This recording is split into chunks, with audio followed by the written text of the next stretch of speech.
तो प्यारे बच्चों, जय हिंद। आज हम लोग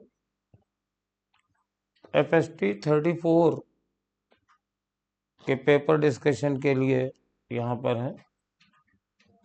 and I would like to thank new light and his director Singh sir. अब पढ़ने का अधिकार सबको, डॉक्टर बनने का अधिकार सबको, जिनके सौजन्य से आपको ये सुविधाएं फ्री ऑफ कॉस्ट मिल रही हैं। तो पहला क्वेश्चन देखते हैं। The ratio of kinetic energy of a molecule of nitrogen gas, an organ at 27 degree Celsius. तो किसी भी एक मॉलिक्यूल की काइनेटिक एनर्जी होती है F/2 RT।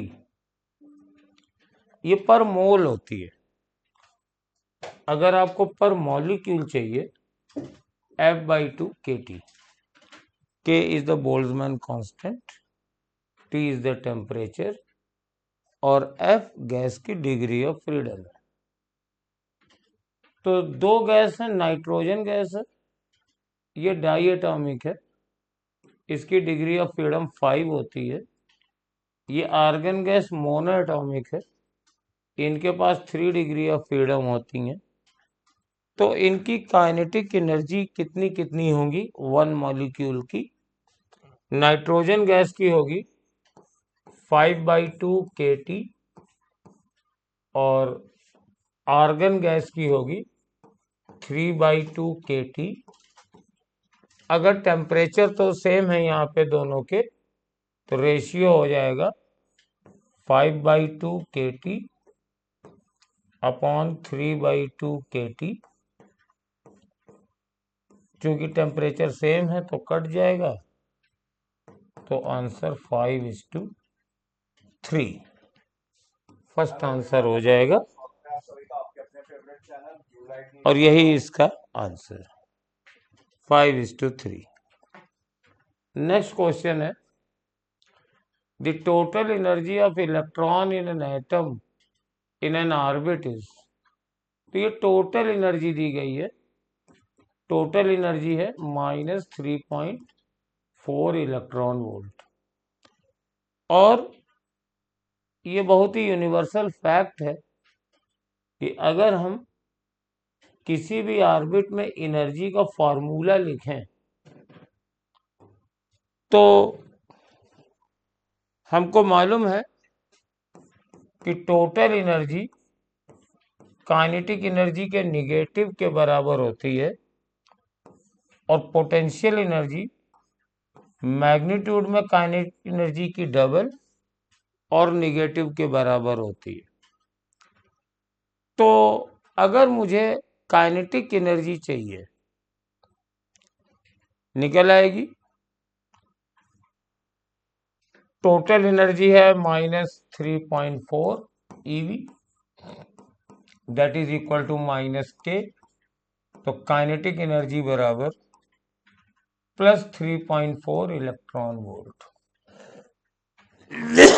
अब पोटेंशियल एनर्जी दैट इज -2, तो -2 इंटू 3.4 इलेक्ट्रॉन वोल्ट यानी -6.8 इलेक्ट्रॉन वोल्ट। तो काइनेटिक एनर्जी हुई 3.4 और टोटल एनर्जी हुई पोटेंशियल एनर्जी हुई -6.8। तो थर्ड आंसर इसका सही है। देख लीजिए, मिलाइए आपका सही आया कि नहीं आया। नेक्स्ट क्वेश्चन देखते हैं। ये थोड़ा अच्छा क्वेश्चन है, मोमेंट ऑफ इनर्शिया और रोटेशन का है। ये स्ट्रिंग रैप की गई है, ये रिम पर ऐसे स्ट्रिंग रैप कर दी गई है।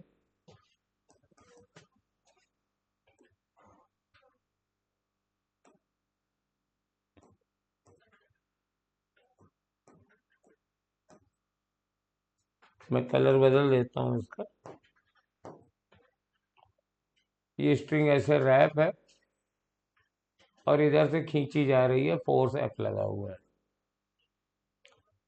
व्हील का मोमेंट ऑफ इनर्शिया दिया गया है 0.4 किलोग्राम मीटर स्क्वायर और रेडियस भी दी गई है 40 सेंटीमीटर यानी 0.40 metre.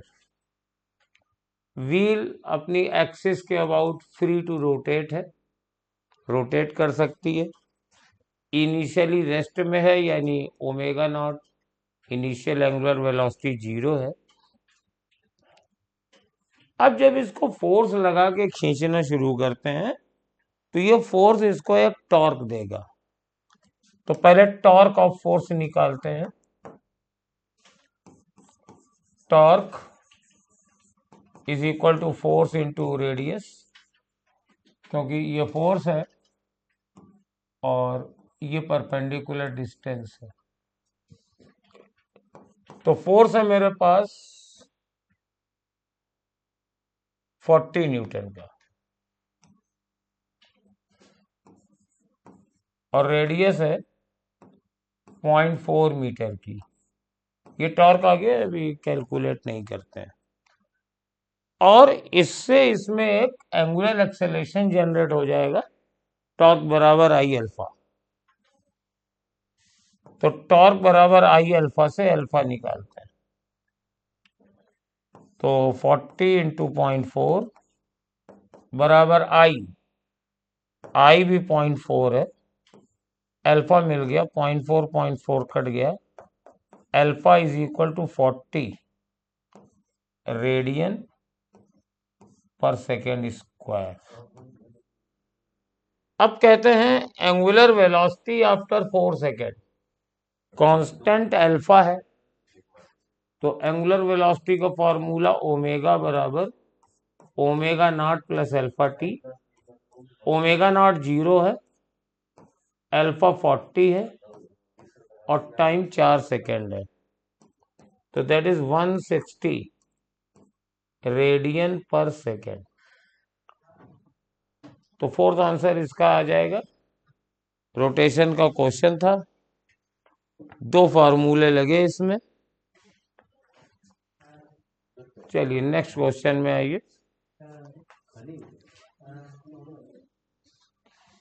In case of circular motion with increasing speed, theta is angle made by the velocity vector and net acceleration vector। तो यहाँ पे ध्यान रखना चाहिए सर्कुलर मोशन है और स्पीड इंक्रीज कर रही है, यानी ये नॉन यूनिफॉर्म सर्कुलर मोशन है। तो ये सर्कुलर मोशन बनाया, ये सेंटर है, वेलोसिटी इधर होगी और टेंजेंशियल एक्सेलरेशन वेलोसिटी की डायरेक्शन में ही होगा क्योंकि स्पीड बढ़ रही है। नॉन यूनिफॉर्म सर्कुलर मोशन है, टेंजेंशियल एक्सेलरेशन भी होगा और रेडियल एक्सेलरेशन भी होगा। टेंजेंशियल एक्सेलरेशन कितना होता है डीवी बाई डी टी, हालांकि इसमें कैलकुलेट नहीं करना पड़ेगा। ये mod of dv by d t एच, rate of change of speed. तो इधर हमारे पास वेलोसिटी भी है और ये टेंजेंशियल एक्सेलरेशन भी है और इसी तरफ ये ए आर होगा टूवर्ड द सेंटर। इसकी भी वैल्यू निकालनी नहीं है, फिर भी जान लीजिए वी स्क्वायर अपॉन आर। ये दोनों एंगल हमेशा 90 पे रहेंगे क्योंकि tangential angle acceleration along the velocity tangent के तरफ होता है और रेडियल एक्सेलरेशन रेडियस के अलोंग टूवर्ड द सेंटर होता है। तो इनका रिजल्टेंट टोटल एक्सेलरेशन होगा, ये टोटल एक्सेलरेशन है। अब कह रहे हैं theta is the angle between velocity vector and net acceleration vector. तो ये वाला एंगल थीटा है। तो क्लियर है, theta is the part of 90 degree. हमेशा ये एक्यूट ही होगा। एक्यूट का मतलब होता है लेस देन 90 डिग्री। तो दो का रिजल्टेंट हमेशा बीच में ही जाएगा। तो theta must lie between 0 to 90 somewhere, depending upon कौन बड़ा है कौन छोटा है, बट ये हमेशा 90 से छोटा ही होगा। तो फर्स्ट आंसर इसका सही है, चौथे का। इसके बाद नेक्स्ट क्वेश्चन पे आते हैं। फिफ्थ है ए particle execute SHM and start from mean position. तो जब पार्टिकल मीन पोजीशन से चलता है यहां से, तो इसका इक्वेशन y बराबर a साइन ओमेगा टी ले सकते हैं। Particle covers a distance equal to √3/2 times of amplitude in 1 second. तो t बराबर 0 पे यहां से चल रहा है और t बराबर 1 सेकेंड पर इसने ये डिस्टेंस चली कितनी, √3/2 इंटू एम्पलीट्यूड। तो ये इसका डिस्प्लेसमेंट हो गया मीन पोजीशन से, और टाइम पीरियड निकालना है।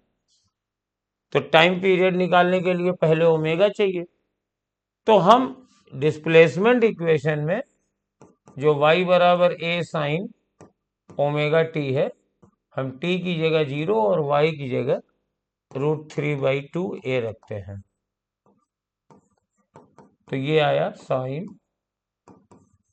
ओमेगा टी, ए से ए कट गया, तो sine omega t is equal to √3/2, और इसको साइन π/3 लिख सकते हो। साइन 60 यानी साइन π/3 √3/2 होता है। अब एंगल कंपेयर कर दीजिए, ओमेगा टी बराबर π/3 और टाइम पीरियड चाहिए, तो ओमेगा की जगह 2π/t और t की जगह पर 1 रखना है, क्योंकि ये डिस्प्लेसमेंट 1 सेकेंड पर है। तो 1 π/3, तो π कट गया, तो t बराबर 6 सेकेंड आ गया। Time period is 6 second. Fifth answer है। यहां पर पूरी की पूरी आपकी जानकारी इस बात पर डिपेंड है, आपको ये मालूम होना चाहिए कि जब पार्टिकल मीन पोजीशन से चलता है तो उसका displacement equation a sine omega T होता है। इसका दूसरा भाई भी देख लीजिए, अगर एक्सट्रीम से चलता है तो फिर a कॉस ओमेगा टी लिया जाता है। यहां पर मीन से चल रहा है इसलिए साइन ओमेगा टी लिया है। नेक्स्ट क्वेश्चन देखते हैं। A coil consists of 250 turns of wire with a total resistance 2.0 ohm. Each turn is a square of side 20 centimeter and a uniform magnetic field directed perpendicular to the plane of the coil is turned on. So this is a coil, square of side 20 centimeter, और number of turns इसके हैं 250 और total resistance है 2 ओम। ये दिया हुआ है, इतनी जानकारी इस क्वेश्चन में दी गई है। और इसके बाद एक मैग्नेटिक फील्ड है, वो टर्न ऑन कर जाती है, और पहले ये नहीं थी और बाद में मैग्नेटिक फील्ड आ गई है। और ये मैग्नेटिक फील्ड आई है कितनी, पहले तो नहीं थी, पहले मैग्नेटिक फील्ड 0 थी B1 बराबर, और उसके बाद 0.5 टेस्ला की हो गई है, और आने में टाइम डेल्टा टी बराबर 2 सेकेंड आया है, और इंड्यूस्ड करंट निकालने को कहा जा रहा है। तो इलेक्ट्रोमैग्नेटिक इंडक्शन का क्वेश्चन है, पहले हम ईएमएफ निकाल लेंगे, और ईएमएफ निकाल के उसको रेजिस्टेंस से डिवाइड करेंगे तो करंट आ जाएगी। तो पहले इंड्यूस्ड ईएमएफ निकालते हैं। तो इंड्यूस्ड ईएमएफ के लिए -n delta five by delta T, तो -n की जगह ले लीजिए 250, डेल्टा टी की जगह ले लीजिए 2 सेकेंड, और डेल्टा फाई कितना होगा, डेल्टा फाई होगा φ2 - φ1, यानी B2 into area minus B1 into area. तो इनिशियली B1 तो 0 था, तो B2 इंटू एरिया, तो 0.5 और एरिया है 0.2 इंटू 0.2, स्क्वायर है, मीटर में बदल के ए स्क्वायर से एरिया निकाला है। तो अब इसको कैलकुलेट किया जा सकता है। ये ईएमएफ आ गया है, ये 2 से कट जाएगा, ये 0.1 बनेगा, तो 0.1, 0.2, 0.5, तो 25 पंचे 625।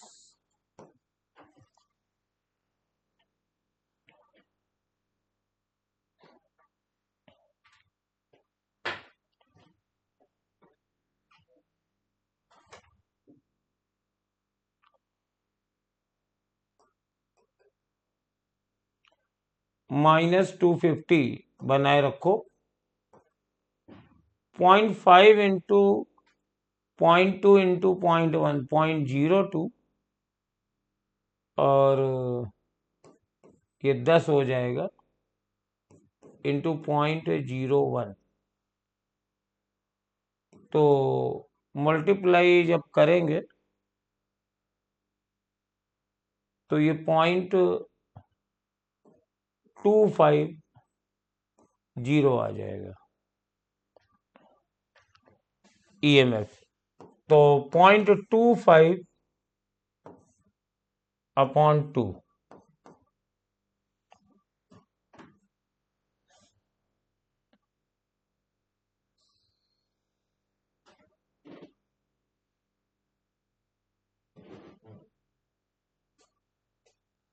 तो 0.125 ये एम्पियर आएगा। कुछ डेसिमल में गड़बड़ हो रही है शायद।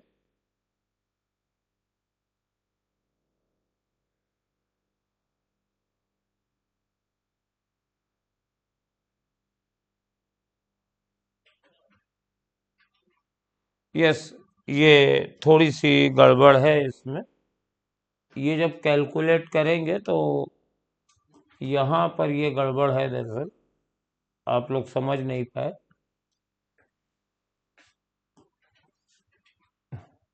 ये -250 है,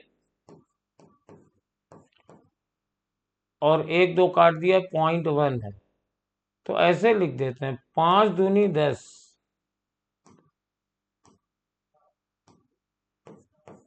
इंटू 10⁻³ 1 2 3।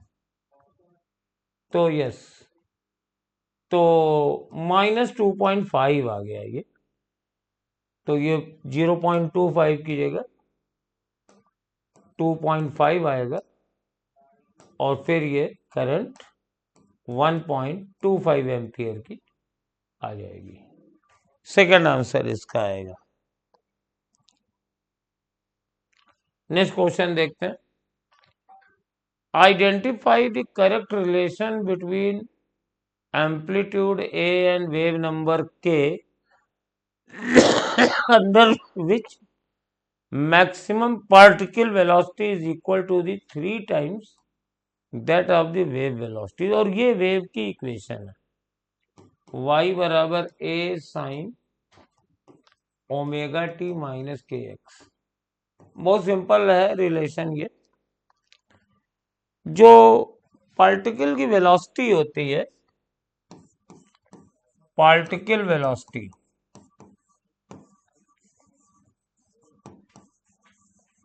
वो अगर याद हो तो ए ओमेगा होती है, और अगर नहीं याद है तो मैं तरीका भी बता दे रहा हूं।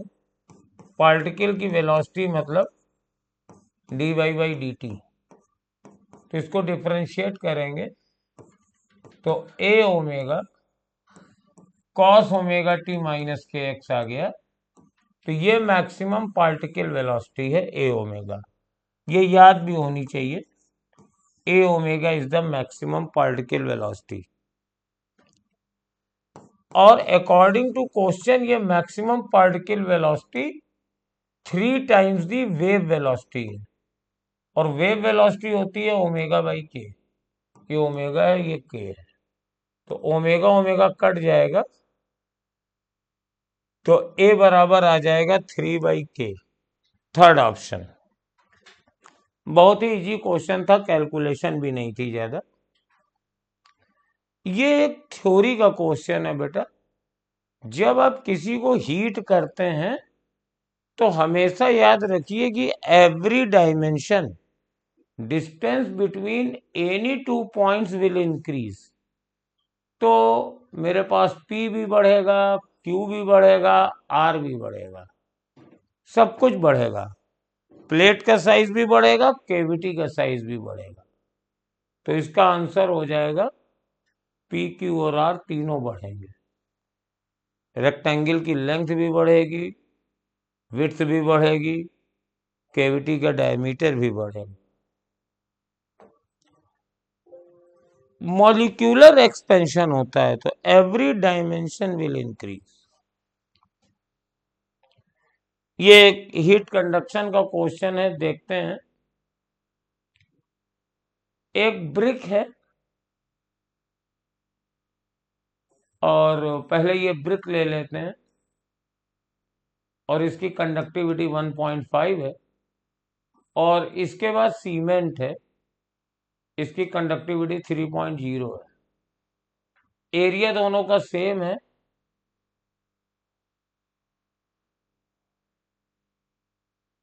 ब्रिक की थिकनेस 15 सेंटीमीटर है और सीमेंट की थिकनेस हमसे पूछी गई है। मान लीजिए ये थिकनेस D है।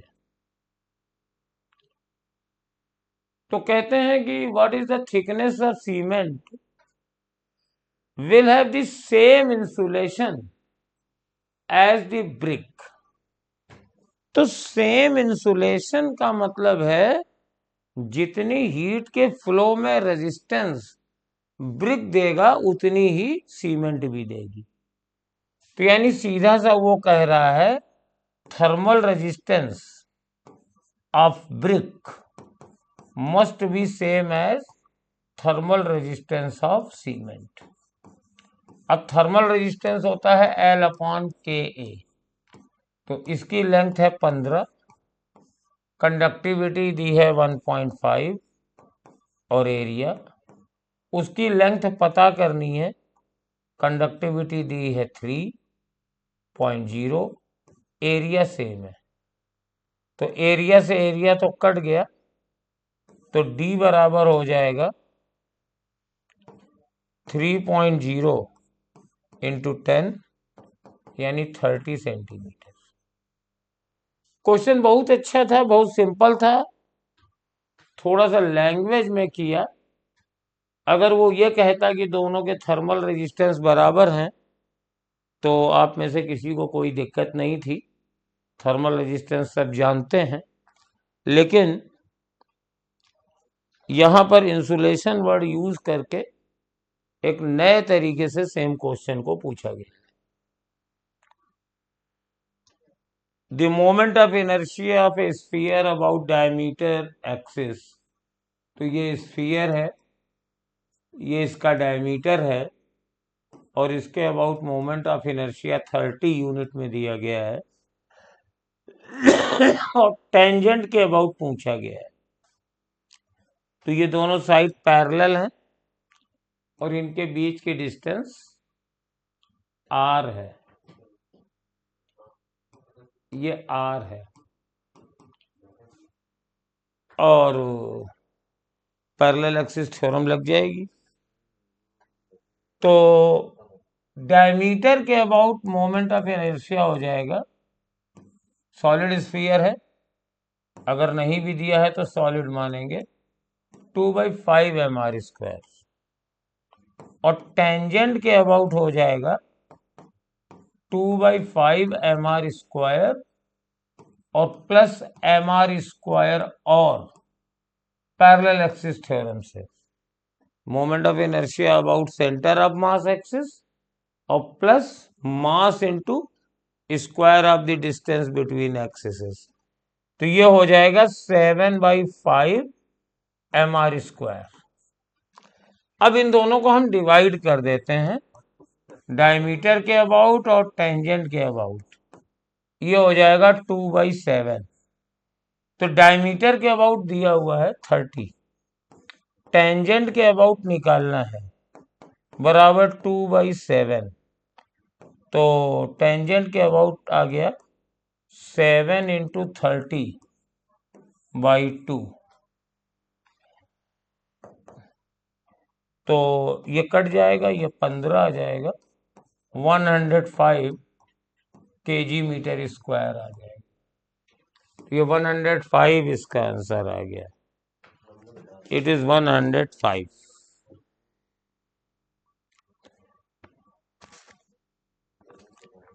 आइए 11वें क्वेश्चन में आते हैं। Assuming Earth to be a sphere of uniform mass density, how much would a body weigh at a depth r/3 from the surface of the Earth if the weight 60 Newton on the surface? तो diameter depth में जाने पर जी dash बराबर होता है G1 minus depth upon radius of earth. और हमने मान लिया पार्टिकल का मास m है, तो किसी भी जगह पर मास और उस जगह की ग्रेविटी उस जगह का वेट बताएगा। तो अगर हम इसको m से मल्टीप्लाई कर दें तो mg डैश बराबर mg 1 माइनस d/r। तो ये है वेट डेप्थ पर जो तुम्हें पता करना है, और ये वेट सरफेस पर है, सरफेस पर 60 न्यूटन दिया हुआ है, और 1 माइनस r, और डेप्थ दी गई है r/3, तो ये r/3 लिख दिया। तो ये बना 60 × 1 माइनस r/3, तो 3 माइनस r/3, और ये r से r कट गया, 1 माइनस 1/3 इज 2/3, तो 2/3, तो 3 20, 20 दूनी 40, 40 न्यूटन इसका वेट हो जाएगा इस डेप्थ पर। ग्रेविटी से रिलेटेड क्वेश्चन था, देख लीजिए, स्क्रीनशॉट ले लीजिए, जो भी करना हो करिए। अगला क्वेश्चन देते हैं। Magnetic field is produced only by moving charge, electric conduction current and magnet. तो तीनों से ये फील्ड प्रोड्यूस होती है, but only is not enough. अगर किसी जगह इलेक्ट्रिक फील्ड हो और वो टाइम के साथ बदले तो भी मैग्नेटिक फील्ड प्रोड्यूस हो जाती है, इसलिए ये स्टेटमेंट गलत है। मतलब there is another way of producing magnetic field apart from given in the statements, और यहाँ पे ओनली लिखा है, मतलब और किसी तरीके से प्रोड्यूस नहीं होगी। लेकिन मैंने और भी तरीके हैं, but I have given one example, इससे भी प्रोड्यूस होगी, तो ये स्टेटमेंट गलत है।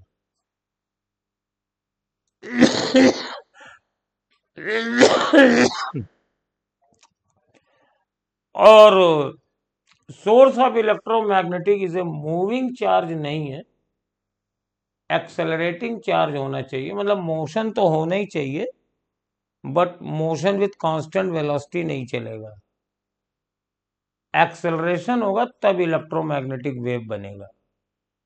तो मूविंग के बदले में एक्सेलरेटेड।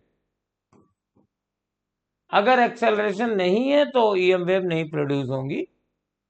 तो दोनों ही स्टेटमेंट गलत हैं, तो we will go with fourth option, both assertion A and reason are false. चलिए नेक्स्ट क्वेश्चन में आते हैं। ये हमारे पास एक फार्मूला होता है, और उस फार्मूले में डायरेक्ट मुझे क्वेश्चन लिखाना है। अगर कोई सर्कुलर आर्क है, there is a circular arc, तो electric field at the centre होती है 2k lambda by r into sine alpha by 2। जैसे अगर ये हमारे पास सर्कुलर आर्क है, इसकी लीनियर चार्ज डेंसिटी लैम्डा है और ये सेंटर पर अल्फा एंगल सबटेंड करती है, तो ये इसके फॉर्मूला है। ये फार्मूला आपको याद होना चाहिए। कुछ हमारे बच्चे कमेंट करेंगे कि समझाते नहीं हैं। फार्मूला का डेरिवेशन तो मैं डिस्कशन में नहीं दूंगा, that you have to cover in some lecture जिसमें इलेक्ट्रोस्टैट पढ़ाया जाए या from class notes. I can tell you about the formula, और अब वैल्यू रखनी है। तो 2 और रेडियस 2 मीटर दी गई है, तो ये 2, और linear charge density 1.8 nano coulomb per metre है, तो लेमडा हो गया 1.8 इंटू 10⁻⁻⁹ और के चाहिए, तो K is nothing but 1/4πε0, that is 9 into 10⁹9, and sine of alpha by 2, alpha is 60, तो sin 60/2, तो ये 2 से 2 कट गया और ये 18×9 = 72 7.2 हो गया, ये दोनों भी कट गया, और ये 60/2 sin 30 है, तो sin 30 is 1/2। अब 2 से भाग देंगे इसको, -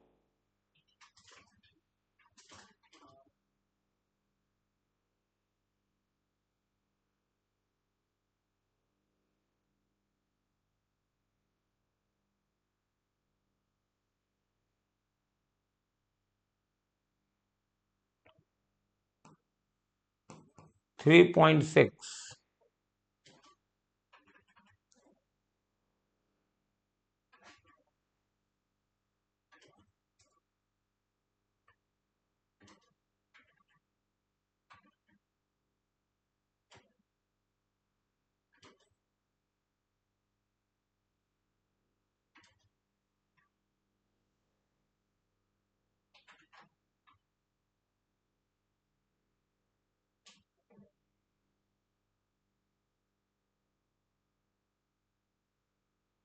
हाँ ठीक है,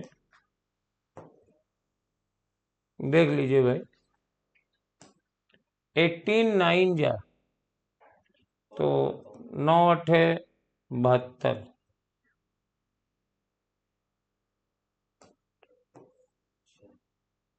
और 9×1 = 9 और 7,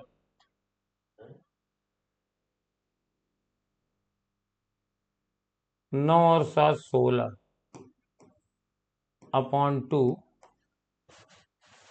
तो दैट इज 8.1।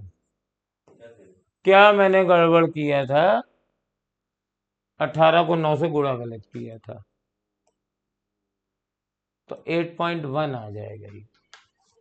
ठीक है, चलिए। 3 बल्ब ए बी एंड सी, आप पावर रेटिंग सबकी लिख देते हैं, डार्क पेन से लिख दें थोड़ा। 150, 220,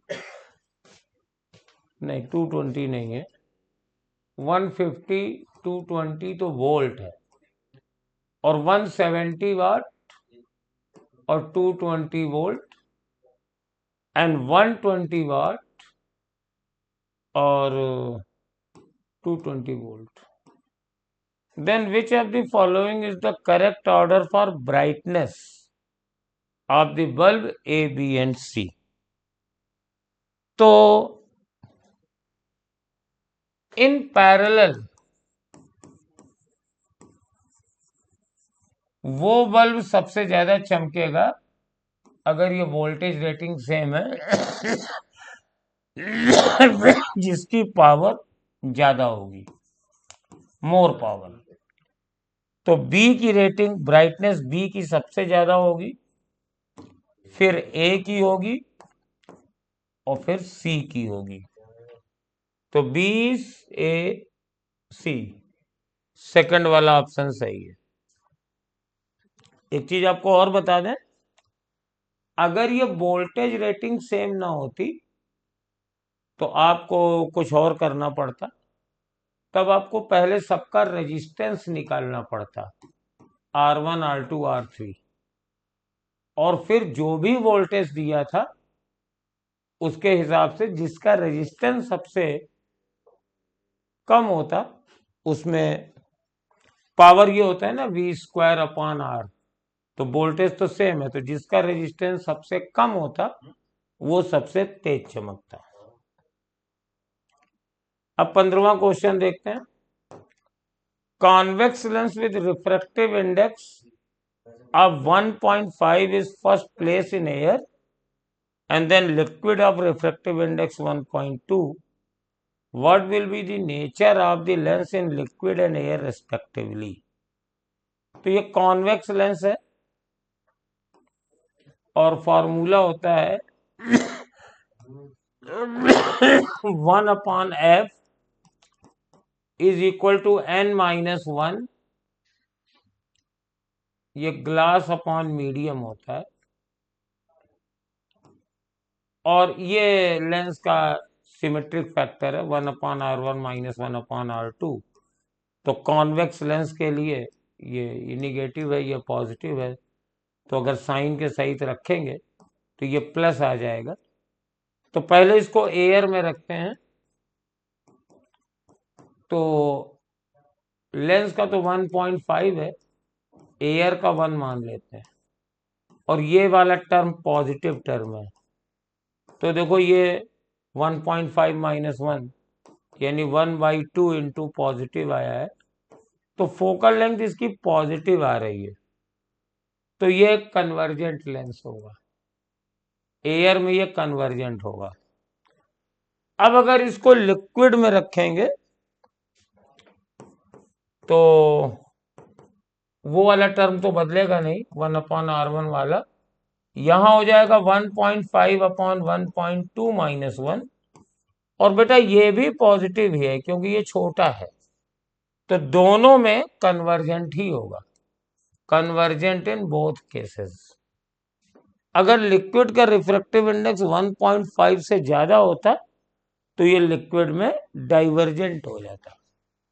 वैसे इसको करने की जरूरत नहीं थी, जो एक्सपर्ट हैं बच्चे जिनको फंडे अच्छी तरीके से याद हैं, तो ग्लास का 1.5 है तो एयर में तो ये कन्वर्जेंट होगा ही, और किसी भी ऐसे मीडियम में जिसका रिफ्रैक्टिव इंडेक्स 1.5 से कम होगा उसमें ये कन्वर्जेंट होगा, जिसका रिफ्रैक्टिव इंडेक्स मीडियम का 1.5 से ज्यादा होगा उसमें ये डाइवर्जेंट होगा। तो इतना करने की जरूरत नहीं थी, लेकिन सारे बच्चे तो पढ़ते नहीं है न्यू लाइट में या क्लास में, तो उनके लिए ये बताया। अब दो सरफेसेस हैं, ये S1 है, ये सरफेस S1 है, तो S1 से जाने वाला फ्लक्स होगा 2q/ε0। हम गॉस लॉ लगा रहे हैं, किसी भी सरफेस से, क्लोज सरफेस से जाने वाला फ्लक्स बराबर इनसाइड चार्ज अपॉन ε0। तो S1 से फ्लक्स थ्रू S1, तो ये खाली 2q इनक्लोज है, ये 2q रहेगा। और अब S2 से निकालते हैं, ये S2 है, तो फ्लक्स थ्रू S2, तो इसके अंदर ये दोनों है 2q और 4q, तो 4q/ε0 हो गया। और अब रेशियो निकालना है, तो इन दोनों को डिवाइड कर दो, 1:2 आ जाएगा, 2q/ε0/4q/0। तो 1:2 is the answer. We will go with answer first.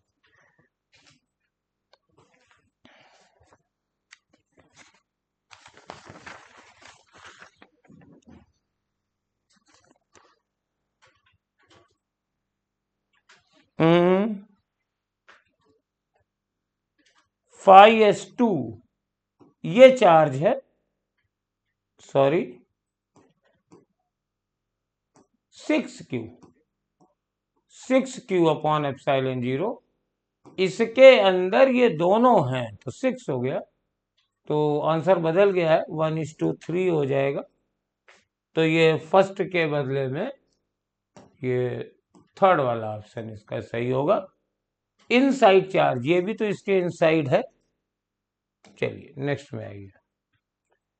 In a plane electromagnetic wave travelling in a vacuum, और फ्रीक्वेंसी इतनी है और E0 है 57 वोल्ट पर मीटर, और मैग्नेटिक फील्ड B0 पूछ रहा है। तो बेटा E0 अपॉन B0, इसका ratio velocity of electromagnetic wave in medium होता है। तो यहां तो वैक्यूम दिया है, तो 57 upon B0 is equal to 3 into 10⁸ कर देंगे। Nothing have to do with this frequency, तो B0 is equal to 57/3 into 10⁻⁻8,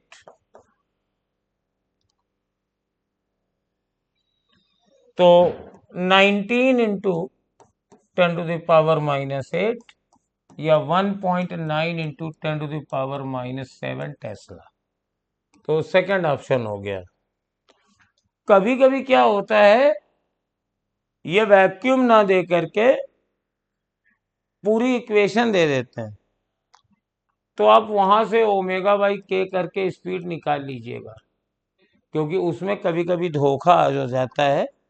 हो सकता है ω/k 3 इंटू 10⁸ ना हो, मतलब वो वैक्यूम ना हो। ठीक है।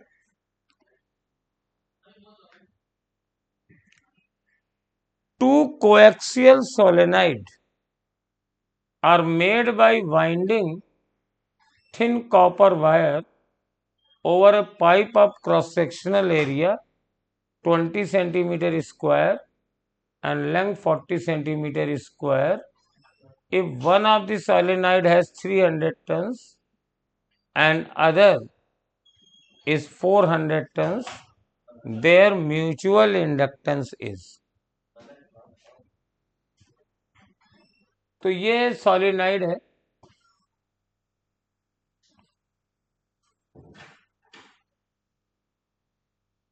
ये एरिया दिया हुआ है और ये लेंथ दी गई है।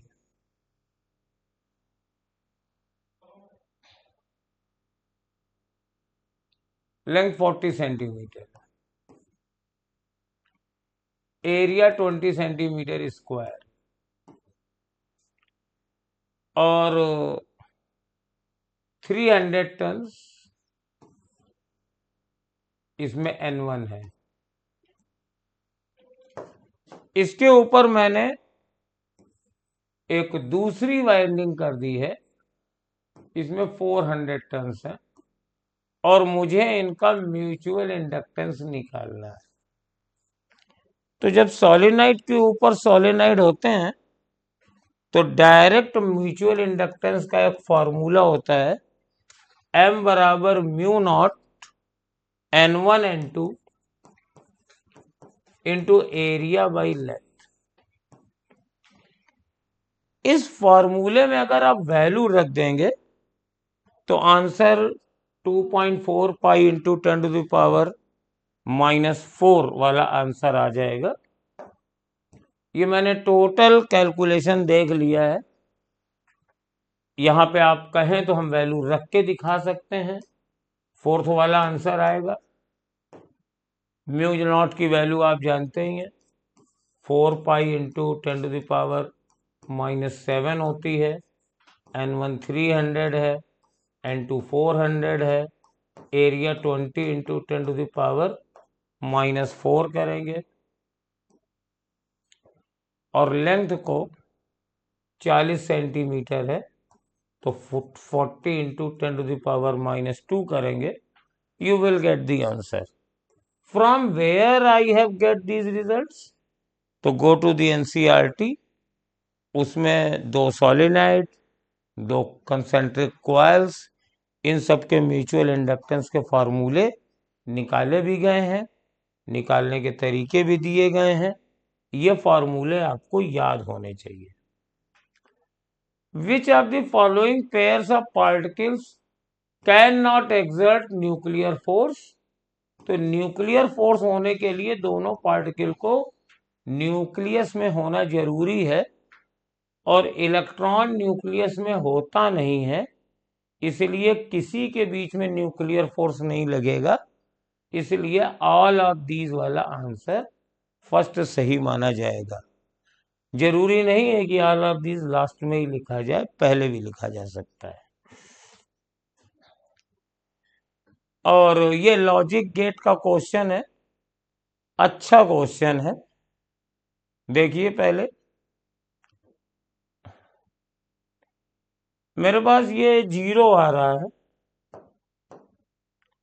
ये जीरो है, तो यहां पे जीरो आ रहा है।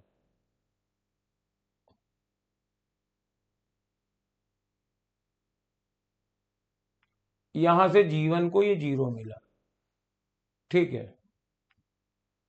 ये वन आ रहा है, तो ये निगेटिव आ गया, ये -1 हो गया, ये नॉट गेट है। और ये आगे चला गया, तो ये दोनों -1, तो -1 तो ये डिफ्यूज कर दिया गया है, तो ये 1 हो जाएगा। और -1 मैं क्यों लिख रहा हूं पता नहीं, जीरो हो जाएगा ये, तो ये दोनों जीरो जीरो हैं, तो ये 1 आ जाएगा। और ये भी यहां जीरो जाए। अब देखिए ये 1 यहां से चला, यहां से चला, यहां से चला, यहां से चला, यानी ये भी 1 आया। और जब ये 1 आया, तो 0 और 1 ये नैंड गेट है, तो ये भी 1 होगा। और ये 1 यहां से चला, यहां से चला, यहां आया, तो ये नैंड गेट है, ये भी 1 आया। तो y की वैल्यू 1 हो गई। ये अच्छा क्वेश्चन था, थोड़ा आपको नया लगा होगा।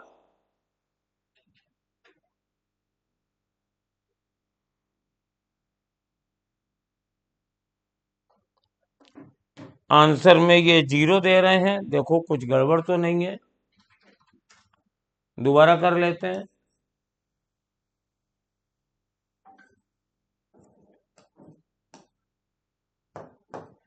ये जीरो है, तो ये जीरो मिल गया, ठीक।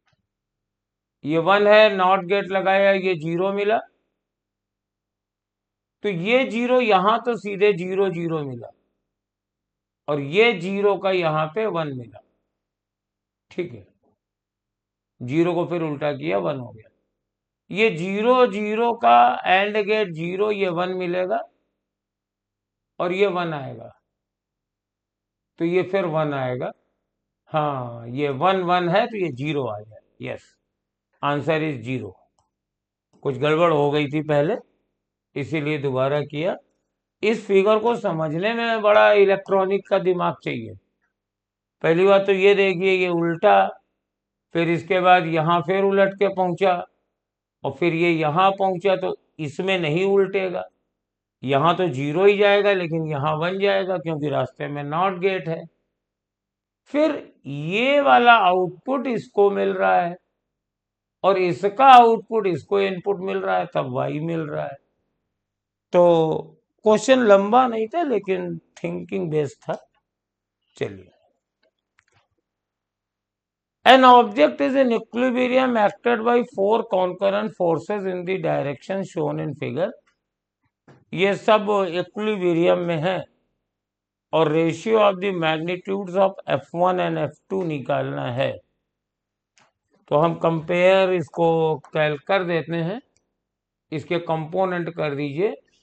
ये हो जाएगा F2 cos 30, यानी F2 √3/2, और इधर हो जाएगा F2 साइन 30 यानी F2 इंटू 1/2।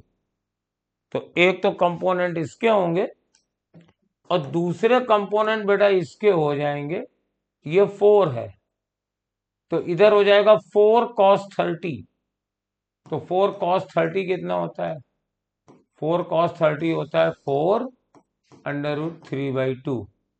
तो ये 2√3 हो गया और इधर हो जाएगा 4 sin 30 या 4 cos 60। तो ये 2 आ जाएगा। अब बैलेंस कर दीजिए भाई,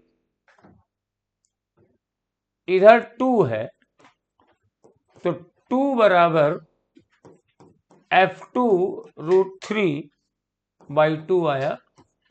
तो F2 बराबर 4/√3 आ गया। और अगर इसको देखेंगे तो F1 प्लस 2√3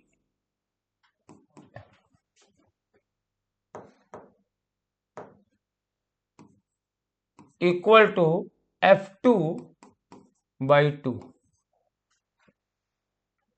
F2 आपको मालूम है कितना है? F1 प्लस 2√3 और F2 इज 4/√3 अपॉन 2।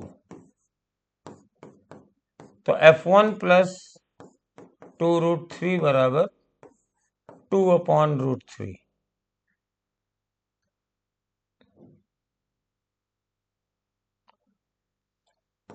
तो F1 की वैल्यू आ गई 2/√3 माइनस 2√3। √3 एलसीएम ले लिया और ये आ जाएगा 2 - 6।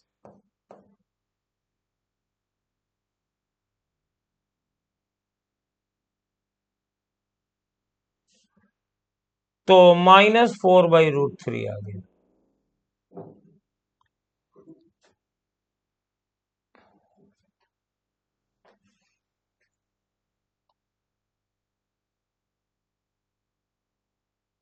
यस,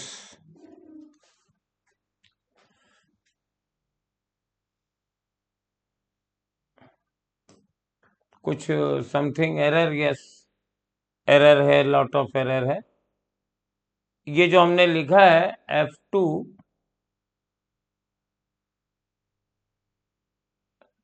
बराबर 2 लिखा है, बेसिकली ये 10 है। ये वाला 8 मुझसे छूट गया था। तो ये जो टर्म हमने F2√3/2 लिखा है, यहां पे ये आंसर F2√3/2 बराबर 10 आएगा। तो F2 बराबर 20/√3 आया। Yes. F1 plus 2√3 equal to 1/2 और ये 20 है। This is 20। ठीक ठाक ढंग से लिख दें, ये 20/√3 है। तो इसके आगे वाले कैलकुलेशन मुझे शायद दोबारा करने पड़ेंगे। यस। तो F1√3 बराबर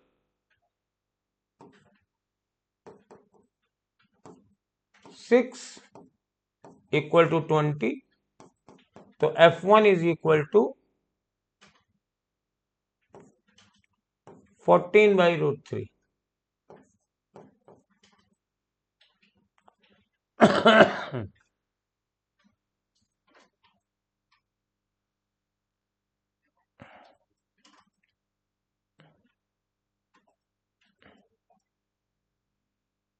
फिर कुछ गड़बड़। F2/2 था तो F2 तो 20/√3 है। यस, नीचे 2 और होगा। काफी ज्यादा हौच पौच हो गई। तो दिस विल बी 10। तो ये 4/√3 आ गया। यस। अब F1 upon F2, F1 upon F2 बराबर 4/√3 अपॉन 20/√3, ये कैंसिल हो गया, ये 1:5 आ गया। तो थर्ड आंसर इसका आ रहा है। मुझसे कैलकुलेशन में कुछ एरर हो गई थी, तो दोबारा समझ लीजिए, ये इक्विलिब्रियम में।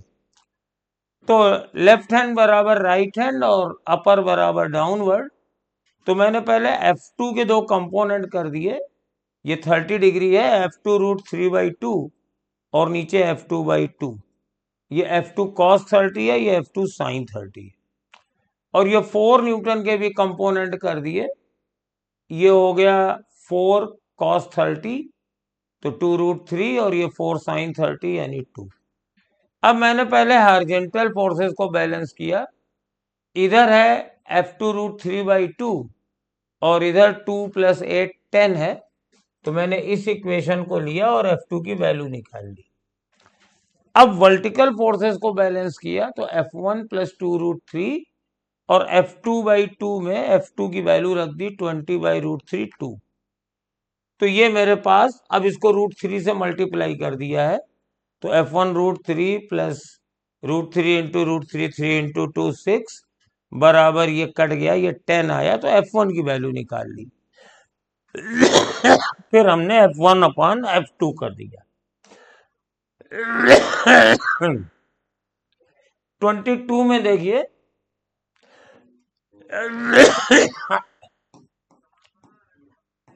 Path difference delta x is equal to 171.5 times the wavelength, और पाथ डिफरेंस दिया हुआ है 0.01029 सेंटीमीटर। तो 171.5 इंटू लैम्डा। तो अब लैम्डा ये है, इसको जरा कैलकुलेट करें।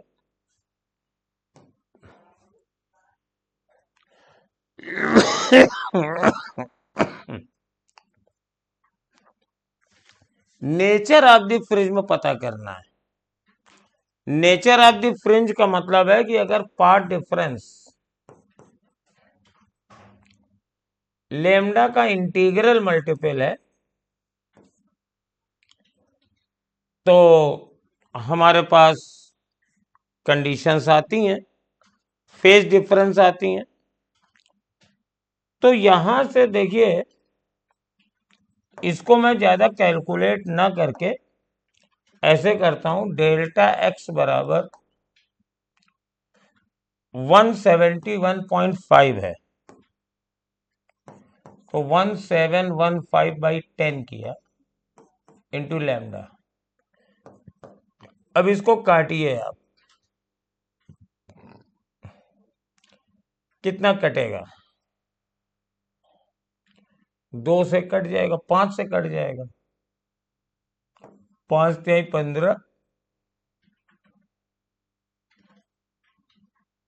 नीचे 2 आ जाएगा, ये लैम्डा है, 5 × 15 1715, 5 × 15, 5 को 20, और ये फिर है 5 × 15, तो ये आ गया 343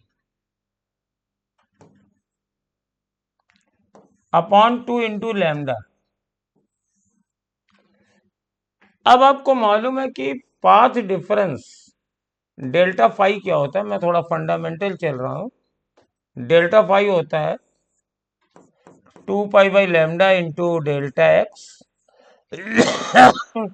और ब्राइट फ्रिंज कब बनती है? जब पाथ डिफरेंस, हमारे पास फॉर्मूले में क्या होता है, ब्राइट फ्रिंज में एम्पलीट्यूड मैक्सिमम होता है, और एम्पलीट्यूड मैक्सिमम तब होगा जब cos फाई की वैल्यू कोई 2m पाई होती है। तो 2π/λ इंटू डेल्टा एक्स, तो 2π तो कैंसिल हो गया।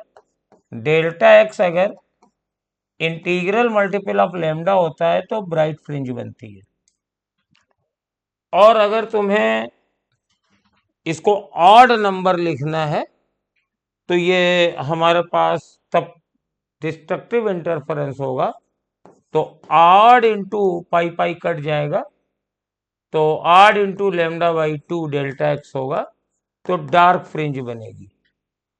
तो ये जो डेल्टा एक्स बराबर ये दिया है, तो ये लैम्डा बाई 2 का एक ऑड मल्टीपल है, यानी हमारे पास डार्क फ्रिंज बनने वाली है। तो डार्क फ्रिंज बनेगी तो या तो फर्स्ट होगा या फोर्थ होगा। और अगर तुम्हें लैम्डा निकालना है तो लैम्डा आप डिवाइड कर दीजिए वेवलेंथ ऑफ लाइट यूज्ड। उसके लिए एक बार फिर से हमें कैलकुलेशन करना पड़ेगा।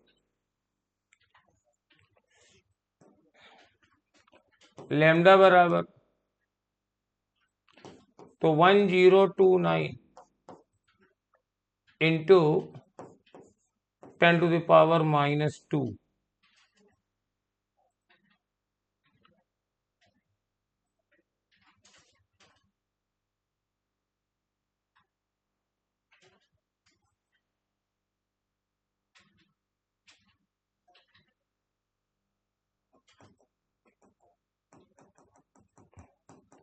लैम्डा बराबर 0.01029 अपॉन 171.5 इतने सेंटीमीटर आ रहा है। इसको एंगस्ट्रॉम में बदल लो तो इसको लिख सकते हो, डेसिमल लाओ भैया, इसको लिख दो 1.029 इंटू 10⁻⁻² अपॉन 171.5 इतने सेंटीमीटर है। एंगस्ट्रॉम के लिए 10⁻10 से मल्टीप्लाई कर दो। तो अब मेरे पास ये कैलकुलेशन ही कैलकुलेशन बचा है और कुछ नहीं है इसमें। तो 1.029 इंटू 10⁸ अपॉन 171.5। अब इसको डिवाइड हम लोग कर लेते हैं।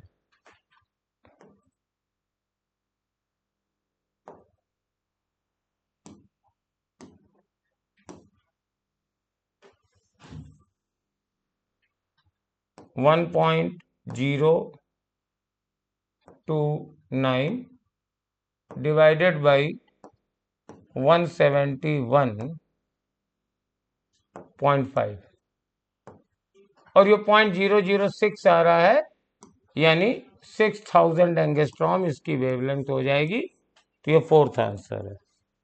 बहुत सिंपल और बहुत ही अच्छा क्वेश्चन था।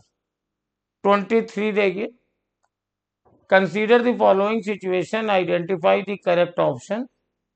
Kinetic energy of a particle on the surface of earth is 0 and potential energy is -2E0। तो काइनेटिक एनर्जी E0 है और पोटेंशियल एनर्जी -2E0 है। Particle will escape to infinity। Particle will escape to infinity। तो infinity पे तो ये नहीं जाएगा, क्योंकि जो इसकी टोटल एनर्जी है वो -E0 आ रही है, तो ये बाउंड है। स्केप करने के लिए टोटल एनर्जी 0 से बड़ी होनी चाहिए, तो ये तो गलत हो गया। और value of potential energy where the speed of the particle is 0, तो इसको निकाल लेते हैं। काइनेटिक एनर्जी है E0, पोटेंशियल एनर्जी है -2E0। और पोटेंशियल एनर्जी क्या होगी जब स्पीड 0 है, यानी काइनेटिक एनर्जी 0 हो। जब स्पीड 0 होगी तो काइनेटिक एनर्जी भी 0 होगी। हमने लगाया है K1 प्लस U1 बराबर K2 प्लस U2। तो पहले तो जो दिया था लिख दिया, ग्राउंड पे सरफेस पर ये है, और जहां स्पीड जीरो होगी वहां काइनेटिक एनर्जी जीरो होगी, तो काइनेटिक एनर्जी जीरो लिख दिया, U लिखाएंगे, तो this is minus E zero आ रहा है। तो सेकेंड स्टेटमेंट इज करेक्ट। तो फोर्थ आंसर रहेगा statement first is incorrect but statement second is correct. In the circuit shown in the figure, the current through 1 ohm and 2 ohm resistances respectively। अच्छा भाई, अब ये तो किरचॉफ लॉ का लग रहा है, और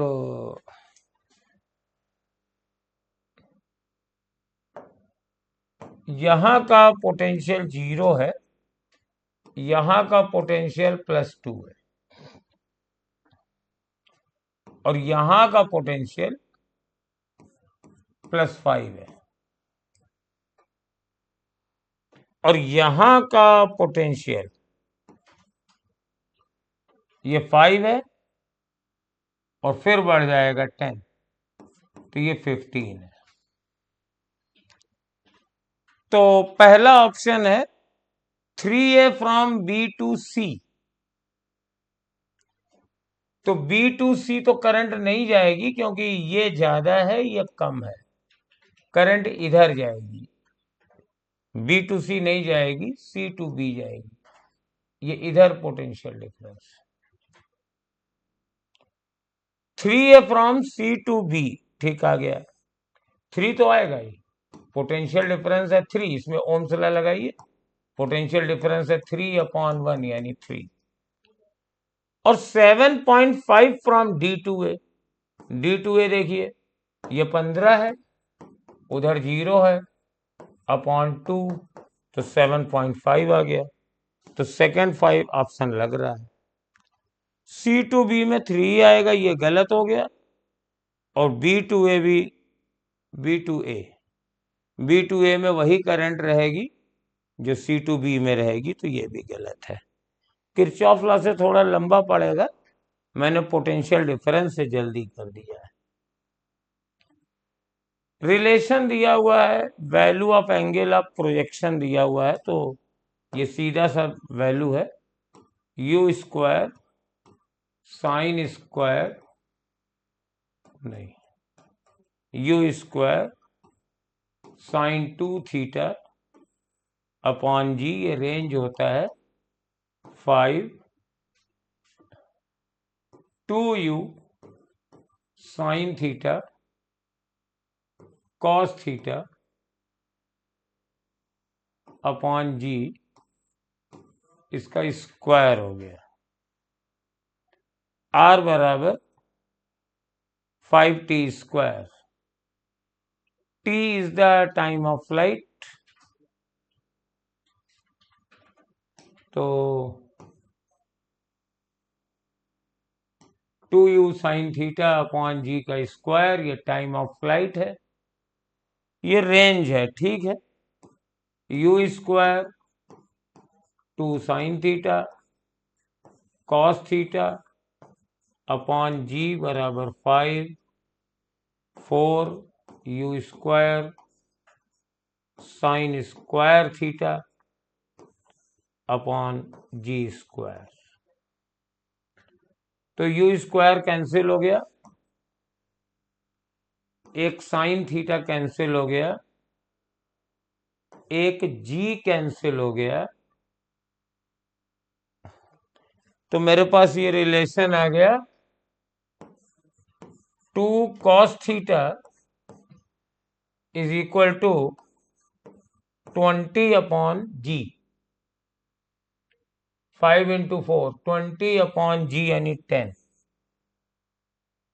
और साइन थीटा बचा हुआ है, तो ये 10 हो गया, और ये 10 से 10 कट गया, तो tan थीटा बराबर 1 आ रहा है, तो थीटा बराबर 45 आ जाए, तो फर्स्ट आंसर इसका सही है।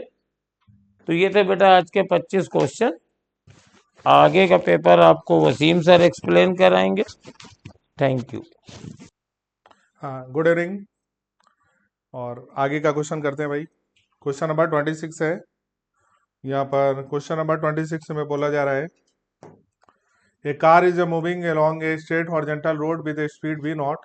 If the coefficient of friction between tire and the road is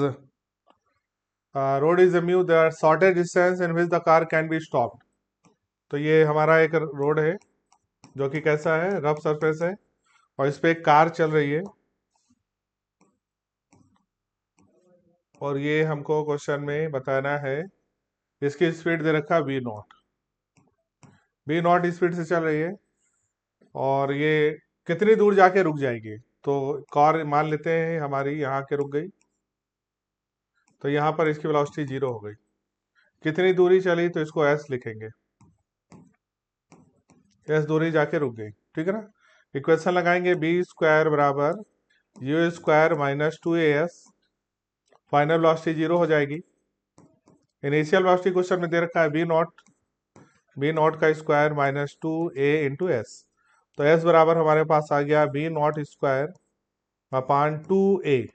और आपको मालूम है रफ हॉरिजॉन्टल सरफेस पे जो एक्सेशन होता है, इसमें एक्सेशन कितना लगता है, म्यू इंटू जी के बराबर। तो यहाँ पर ए की जगह पर म्यू इंटू जी रख देंगे, तो बी नॉट का स्क्वायर अपान 2, एक जगह म्यू इंटू जी। तो ये इसका आंसर हो जाएगा, आंसर हो जाएगा mu not square upon 2 mu G. पहला ऑप्शन हो जाएगा भाई, पहला आंसर इसका सही हो जाएगा। अगर कुछ समय टाइम पूछते हैं कितने समय में रुक जाएगा, तो बी बराबर हम लोग ये इक्वेशन लगाते हैं, बी बराबर u minus a t, final velocity 0, v naught a into t, t बराबर आ जाता है बी नॉट अपान ए, और ए का वैल्यू हम लोग क्या लिखते हैं, बी नॉट अपान म्यूजी। तो ये टाइम आ जाता। तो क्वेश्चन में अगर टाइम पूछता तो बी बी नॉट अपान म्यूजी, और अगर डिस्टेंस पूछेगा तो ये लगा देंगे, ठीक है। तो दोनों क्वेश्चन पूछा गया है नीट में, तो इसको ध्यान रखिएगा। क्वेश्चन नंबर है इसके बाद 27, a thick rope of rubber of density 1.5 and Young modulus की वैल्यू दे रखा है, लेंथ दे रखा है। The increase in length due to its own weight, the increase in length due to its own weight. तो ये मान लेते हैं कि ये एक हमारा पाइप है, और इस पे जो फोर्स लगेगा ये ध्यान रखना है, due to its own weight का मतलब हुआ इसका वेट। तो इसका मास यहाँ पर लगेगा, तो इसका वेट यहाँ पर लगेगा W के बराबर। तो यहाँ पर फोर्स लगेगा इसका mg। पूरा रॉड का लेंथ L है, रॉड का लेंथ L है। तो यहाँ पर हम लोग क्या पढ़ेंगे, फोर्स अपान एरिया, यानी स्ट्रेस बराबर young modulus into strain, change in length upon initial length. हमें चेंज इन लेंथ यानी इलोंगेशन निकालना है, डेल्टा एल बराबर, अब देखो ध्यान से, एफ, अब एल यहाँ पर क्या लेंगे, तो एल यहाँ पर ये दूरी लेंगे यहाँ से यहाँ तक, तो एल बाई 2 लेंगे यहाँ पर, ठीक है ना। तो ये रॉड का लेंथ एल बाई 2 लिया जाएगा। तो यहाँ पर एल की जगह पर क्या लिखोगे, L by 2 divided by Y into A, ठीक है, ये फार्मूला आएगा। चलो फोर्स एम जी हो जाएगा, एम जी हो जाएगा एल यहाँ पर अपान 2 यंग मॉडुलस इंटू ए, ये फार्मूला आ गया। अब जरा एम को देखें, एम क्या होगा, मास बराबर होता है वॉल्यूम इंटू डेंसिटी। वॉल्यूम को हम लोग लिख सकते हैं area into length into density, ठीक है ना। तो यहाँ पर मास की जगह पर लिख सकते हैं area into length into density into G into L, तो एल स्क्वायर हो जाएगा अपान 2 वाई इंटू ए से ए कट गया। तो अब एलोंगेशन का डायरेक्ट फार्मूला आप देख लो क्या आएगा, तो डेल्टा एल इक्वल टू हमारा क्या आ जाएगा, एल स्क्वायर डेंसिटी इंटू जी अपान, ये यहाँ पर क्या आ गया, 2 यंग मॉडुलस, वैल्यू पुट करते हैं एल स्क्वायर। क्वेश्चन में एल दिया है लेंथ, और जो क्वेश्चन में लेंथ है वो 8 मीटर है। तो क्वेश्चन में लेंथ की जगह पर हम लोग 8 मीटर रखेंगे, तो लेंथ यहाँ पर 8 मीटर हो जाएगा, तो 8 का स्क्वायर। डेंसिटी क्वेश्चन में दे रखा है,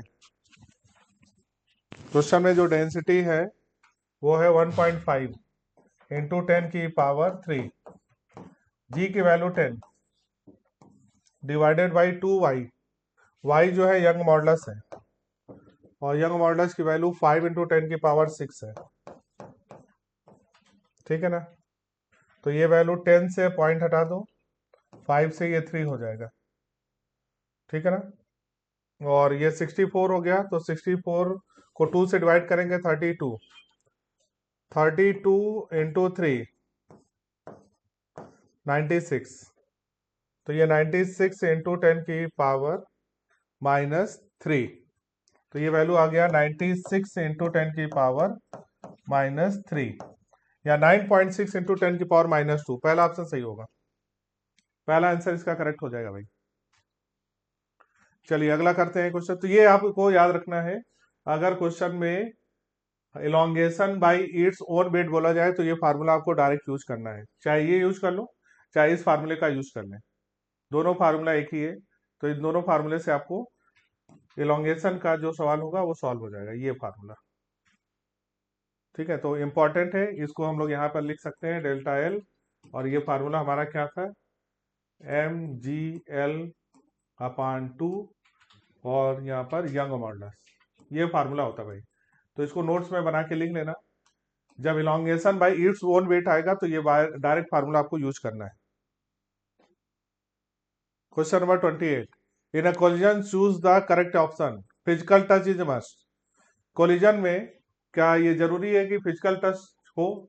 तो ऐसा कोई जरूरी नहीं, क्योंकि आपने एक्सप्लोजन वाले जो कॉन्सेप्ट में पढ़ा है तो अपने आप एक्सप्लोजन होता है, फिजिकल टच होने की जरूरत नहीं है। मोमेंटम में are may not be conserve, momentum हमेशा कंजर्व रहता है, ये गलत हो गया, मे आर मे नॉट नहीं, मोमेंटम कोलिजन के हर कोलिजन में मोमेंटम हमेशा कंजर्व रहेगा। Kinetic energy may are may not be conserve, kinetic energy may are may not be conserve, ये सही है। अगर इलास्टिक कोलिजन होगा, इलास्टिक कोलिजन होगा तो काइनेटिक एनर्जी कंजर्व होती है, और अगर मान लो इन इलास्टिक कोलिजन होगा तो काइनेटिक एनर्जी कंजर्व नहीं होती। तो इसका मतलब ये सही है, ये स्टेटमेंट करेक्ट है। Momentum of each of the colliding body is conserve, each body का कंजर्व नहीं होता, जो बॉडी होती है कंजर्व होती है टोटल, कोलिजन से पहले टोटल बॉडी का मोमेंटम बराबर कोलिजन के बाद टोटल बॉडी का मोमेंटम। तो कोलिजन से जस्ट पहले कोलिजन के जस्ट बाद, तो यहाँ पर ईच नहीं सारी बॉडी का, तो यहाँ पे ये गलत है, तो इसका आंसर थर्ड होगा। Homogeneous liquid is filled in a cylindrical vessel of radius R, ये एक सिलेंड्रिकल वेसल है जिसका रेडियस आर है। ठीक है, ये मान लो सिलेंड्रिकल वेसल है, इसका रेडियस आर है। ठीक, इसके अंदर बोला गया है कि लिक्विड को फिल्ड करना है, कितनी ऊंचाई तक इसमें लिक्विड फिल्ड करें। चलो मान लेते हैं कि इसमें लिक्विड फिल्ड किया गया h हाइट तक, पूरा इसका लिख दिया, इसमें लिक्विड फिल कर रहे हैं, होमोजीनियस लिक्विड है। चलो ये हाइट हमने ले लिया h हाइट तक इसमें लिक्विड फिल कर दिया। ठीक है ना। Force exerted by the liquid on the side of the vessel, तो फोर्स जो है वो साइड, लिक्विड जो है साइड पे कितना लगा रहा है, मतलब इधर इधर साइड है, ये साइड है, इस पे कितना फोर्स लग रहा है, और फोर्स इक्वल टू बॉटम, इस पे कितना फोर्स लग रहा है बॉटम पे। तो साइड पे जो फोर्स लग रहा है उसको किसके बराबर करना है, force equal to bottom, bottom के फोर्स के बराबर करना है। फोर्स होता है प्रेशर इंटू एरिया। ठीक है ना, प्रेशर इंटू एरिया हो गया। चलो प्रेशर क्या होगा, एच, प्रेशर क्या होगा एच रो जी, ये हो गया। एरिया बोलो, साइड का एरिया कैसे लिया जाएगा, अब देखो ध्यान से, तो साइड का जो एरिया लिया जाएगा उसमें 2πr, ये पेरीमीटर लेंगे इसका 2πr, और इसमें कितनी लिक्विड का सेंटर ऑफ मास कहां पर होगा, ये अगर पूरा h है तो ये पूरा लेंगे यहां तक h/2 तक, 2πr इंटू h/2, ये इसका हो गया साइड का एरिया, साइड का एरिया ये लिया जाएगा। बॉटम तो h रो जी और इंटू एरिया, एरिया इसका बॉटम का एरिया πr², तो πr², दोनों वैल्यू बराबर करना है, तो h रो जी, ये h रो जी से कट गया, 2 से 2 कैंसिल हो गया, पाई से पाई कैंसिल हो गया, r² से r कैंसिल हो गया, h बराबर r आ गया। तो आंसर क्या लगाएंगे, H equal to R, fourth option हो जाएगा। तो बॉटम जो साइड में फोर्स लग रहा है वो बॉटम के फोर्स के बराबर करो। फोर्स होता है प्रेशर इंटू एरिया, यहाँ पर एरिया लिखो, साइड का एरिया अपान ये वाला इसका एरिया लिख दो। Question number 30, with the increase in temperature of angle of contact, temperature बढ़ाने से एंगल ऑफ कॉन्टैक्ट क्या होगा, डिक्रीज करेगा।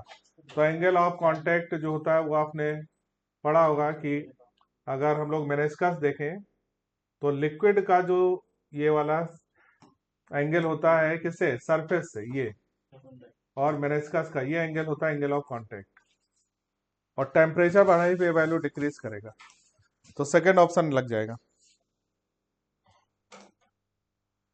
The temperature of ideal gas is kept constant, देखो भाई टेम्परेचर कांस्टेंट है, टेम्परेचर क्या है, कांस्टेंट है। The gas does external work, अगर इसको एक्सपेंड कराएंगे तो gas does external work during this process. Internal energy भाई, इंटरनल एनर्जी जो आइडियल गैस की वो काइनेटिक एनर्जी होती है, और काइनेटिक एनर्जी जो होती है टेम्परेचर पे डिपेंड करती है। Internal energy depends on temperature only, temperature only. Temperature constant है इसलिए यहां पर ये वैल्यू कांस्टेंट होगा, आंसर थर्ड होगा। ठीक है। Straight wire of diameter 0.5 millimetre, ये एक स्ट्रेट वायर है, इसमें करंट जो है वो 1 एम्पियर है, और इससे कुछ दूरी पे है ना, डी दूरी पे मैग्नेटिक फील्ड निकालें। बी बराबर हो गया म्यू नॉट अपान 4 पाई, कुछ नहीं बोला है तो इनफाइनेटली लॉन्ग वायर लिया जाएगा, 2I/d। ठीक है। अब क्वेश्चन में बोला गया कि अगर इसका डायामीटर पहले 0.5 था, अब 1 मिलीमीटर कर दें, यानी कि ये जो डायामीटर है इसका 0.5 से 1 कर दिया, तो फार्मूले में कहीं डायामीटर का टर्म यूज हो नहीं रहा है। तो डायमीटर का अगर कोई टर्म नहीं यूज हो रहा है, या इसको ऐसे बना ले, चलो एक सिलेंड्रिकल वायर ले ले, तो आप देखो तो बाहर जो फील्ड होती है वो डिपेंड नहीं करती, यानी कि डायमीटर पे डिपेंड नहीं करेगी, तो जो फार्मूला पहले था वही बाद में भी होगा, अनचेंज होगा, अनचेंज हो जाएगा। लेकिन अगर क्वेश्चन ऐसा होता कि सिलेंड्रिकल वायर है, मान लो ये सिलेंड्रिकल वायर है, इसके अंदर अगर क्वेश्चन होता, तो मान लो ये दूरी हमारी आर है, अगर फील्ड अंदर पूछते, एक्स यहां पर पूछते इन साइड, तो इन साइड का फार्मूला चेंज हो जाता, तो हम लोग म्यू नॉट अपान 2 पाई कर देंगे, आई इंटू आर अपान आर, यहां पर क्या होगा, कैपिटल आर स्क्वायर, तब ये फार्मूला लगाते हैं। ठीक है ना, तब यहां पर ये फार्मूला आता, तब यहां पर डायमीटर यानी आर का वैल्यू चेंज करने पे ये वैल्यू आ जाता, ये कैपिटल आर हो जाएगा, ये स्मॉल आर है, तब यहां पर फार्मूला चेंज हो जाता। ठीक है ना, अंदर के लिए पूछते तो सेम से होता, इन्होंने बोला फार अवे, फार अवे ये क्वेश्चन में पूछा गया है, इनसाइड अगर होता तो आंसर फिर यहां पर चेंज हो जाता। ये यूनिफॉर्म मैग्नेटिक फील्ड एक्ट है right angle to the direction of motion of electron, तो अगर मान लो ये हमारा मैग्नेटिक फील्ड है, क्रॉस फील्ड इनवर्ट फील्ड है, और एक इलेक्ट्रॉन इसमें इंटर कर रहा है परपेंडिकुलर, तो पाथ कैसा बनेगा, सर्कुलर पाथ बनेगा। अब इसका रेडियस क्या होता है, आर बराबर m v upon q B, radius directly proportional to v, तो इलेक्ट्रॉन की स्पीड डबल करोगे तो रेडियस डबल हो जाएगी, पहले कितना था, तो 2 था, अब हो जाएगा 4, रेडियस डबल करने से, नहीं वेलोसिटी डबल करने से रेडियस भी डबल हो जाएगी, तो पहले 2 थी अब 4 हो जाएगी। 34, capacitor reach of capacity 3 microfarad, 3 microfarad, सभी का वैल्यू 3 माइक्रोफैराड है, आइडेंटिकल कैपेसिटर है भाई। पहले हमें बताना है equivalent between A and B, A और बी के बीच पूछा गया है, तो जिसके बीच में पूछा गया है, आपको दिख रहा है फिगर, चलो ये फिगर अगर नहीं दिख रहा है तो इसको बना देते हैं, ये हमारा फिगर, तो यहाँ पर 4 कैपेसिटर है,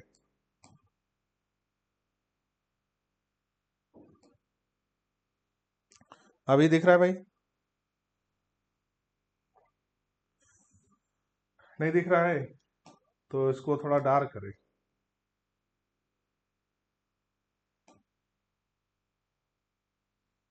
ये एक कैपेसिटर है,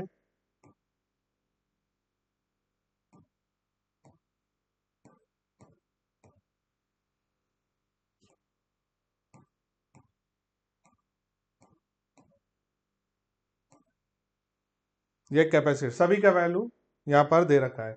यहाँ पर एक पॉइंट ए है, यहाँ पर एक पॉइंट बी है, यहाँ पर एक पॉइंट सी है, 3 पॉइंट दे रखा है ए बी सी। पहले क्वेश्चन में पूछा गया है, पहले में बताना है equivalent capacitance between A and B, तो सी ए बी के बीच में निकालना है। जिसके बीच में पूछा जाए उसके बीच में बैटरी लगा दो, तो ए और बी के बीच में बैटरी लगा दिया, ठीक है ना। तो इसका मतलब 3 3 3 ये तीनों पैरेलल में हो गए, सीरीज में हो गए, ये तीनों सीरीज में हो जाएंगे। 3 3 3 का सीरीज वैल्यू हो जाएगा 1, 1 और 3 पैरेलल में हो जाएंगे, तो ये वैल्यू आ जाएगा 4। 3 3 3 सीरीज में तो 1 हो गया, 1 + 3 ये हो गया 4, तो सी ए बी का वैल्यू 4 आ गया। अब बताना है किसके बीच में, ए और सी के बीच में। जब ए और सी के बीच में बैटरी लगाएंगे, ए और सी के बीच में बैटरी लगाएंगे तो हमारा ये वाला और ये वाला सीरीज में हो जाएगा। 3 और 3 का सीरीज वैल्यू 3/2, और ये वाला 3 और ये 3/2, तो 3/2 + 3/2 ये हो गया हमारा 2, 3/2, 2 से 2 कट गया तो ये 3 आ जाएगा। रेशियो पूछा गया है 4/3, आंसर पहला हो जाएगा। चलिए अगला करते हैं 35। In a younger double slit experiment, the central maxima is always form at the origin. क्या सेंट्रल मैक्सिमा हमेशा ओरिजिन पे बनेगा? तो ये गलत है।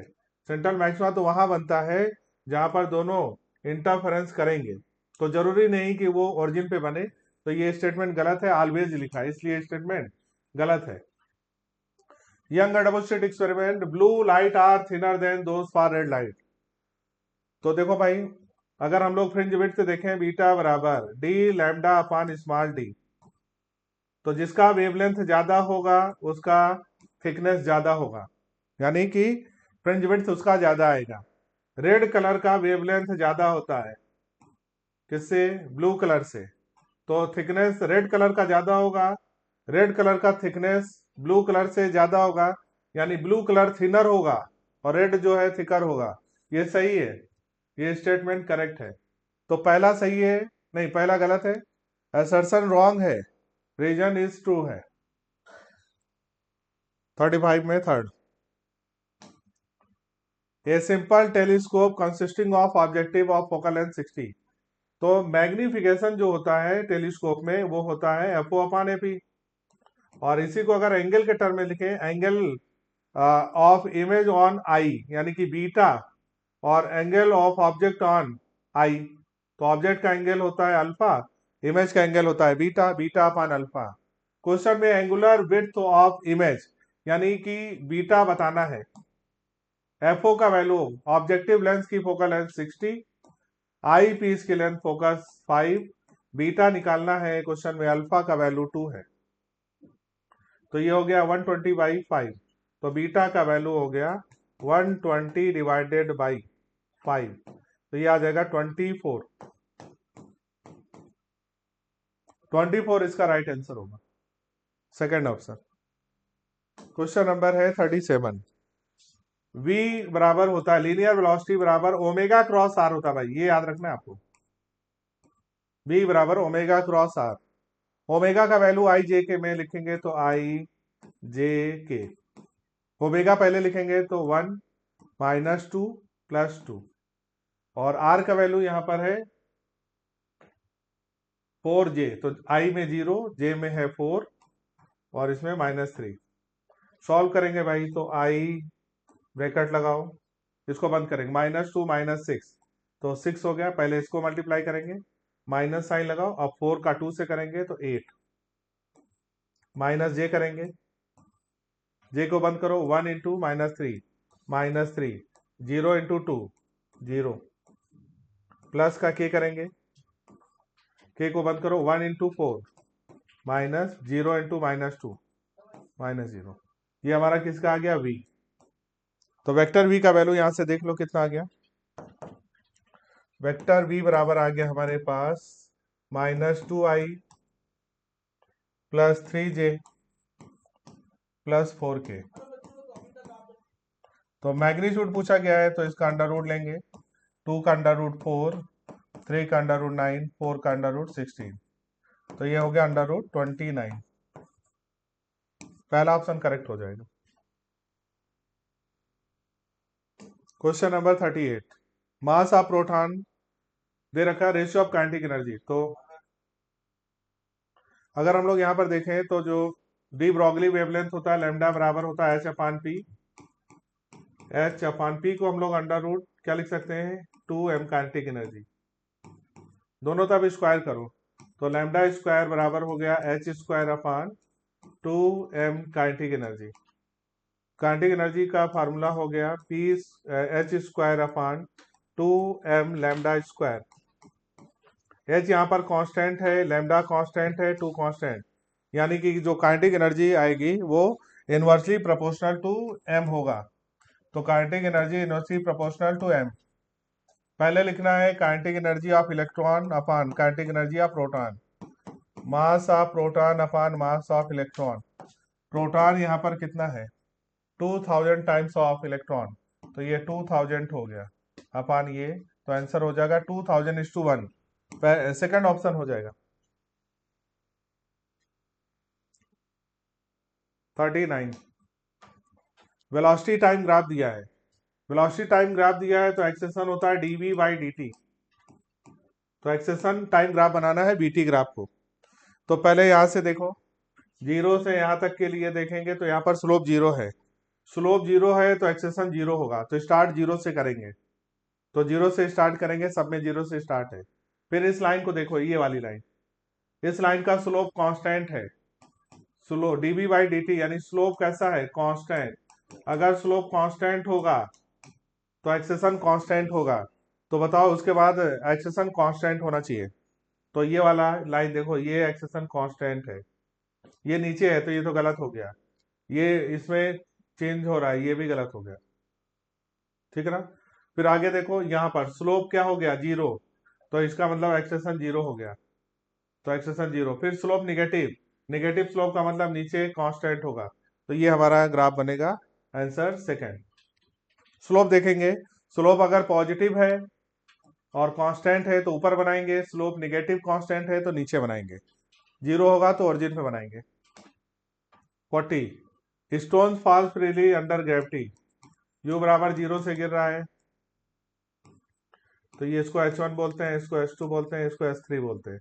रेगुलर इंटरवल ऑफ टाइम का अगर क्वेश्चन हो तो आपको मालूम है ये रेशियो क्या होता है 1:3:5। तो अगर इसको h लिखेंगे तो इसको 3h, इसको 5h। बताओ भाई यहाँ पर h2 का वैल्यू क्या होगा, h2 बराबर हो गया हमारा 3h। h2 बराबर क्या हो गया 3h। h3 बराबर क्या हो गया 5h।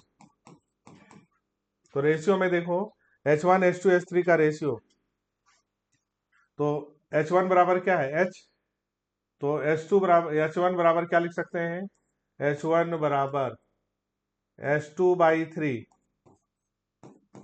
ठीक है ना। और h3 बराबर लिखेंगे h3/5। 1:3:5 का रेशियो आना चाहिए, तो यहाँ पर 1:3:5 का रेशियो आएगा थर्ड में।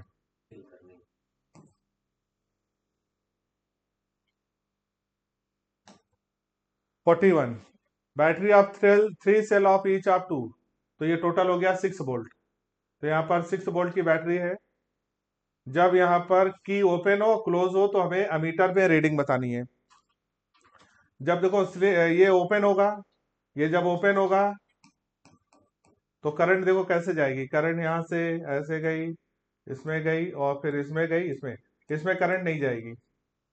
करंट कितनी गई, यही करंट पूरे में जा रही है, तो करंट बराबर V/R नेट, ये वाला 1 और ये वाला 3, 4 हो गया 6/4।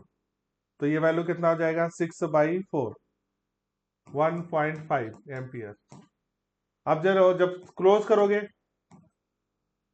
इसको क्लोज किया है, अब क्लोज करोगे तो क्या हो जाएगा भाई, अब करंट जो है इसमें भी जाएगी इसमें भी जाएगी। जब ओपन होगा तब तो नहीं गई थी, अब वो क्लोज होगा तो क्या होगा, करंट इसमें भी जा रही है इसमें भी जा रही है। हमको इसमें करंट बताना है, इसमें करंट चलो I1 कर लें, इसमें करंट I2 कर लें। अब पहले फिर से करंट निकालेंगे, I बराबर 6 अब 6 और 3 पैरेलल हो गए, 6 और 3 का पैरेलल 2 आएगा, 2 + 1 3, तो ये वैल्यू आ गया 2 एम्पियर। अब चलो इस वाले की करंट निकालना, I2 में करंट निकालना है, ठीक है ना। I2 में चलो, अच्छा इसका वोल्टेज लिख दो। तो यहाँ पर 6 है, करंट है 2, तो इस पे वोल्टेज कितना आ जाएगा, B बराबर I R, I into R. तो I का वैल्यू यहाँ पर क्या लिखोगे, B बराबर आई आर है, तो I का वैल्यू इसमें 2 एम्पियर है, तो यहाँ पर वोल्टेज कितना हो जाएगा, 2 वोल्ट। अगर इसको 2 वोल्ट होगा तो इधर का वोल्टेज 4 वोल्ट, तो इसमें करंट कितना हो गया, I बराबर I2 बराबर B बाई आर, B का वैल्यू 4, R का वैल्यू 3, 4/3। तो I2 का वैल्यू कितना आ गया, 4/3। थर्ड ऑप्शन होगा भाई। चलो अगला करते हैं क्वेश्चन 42।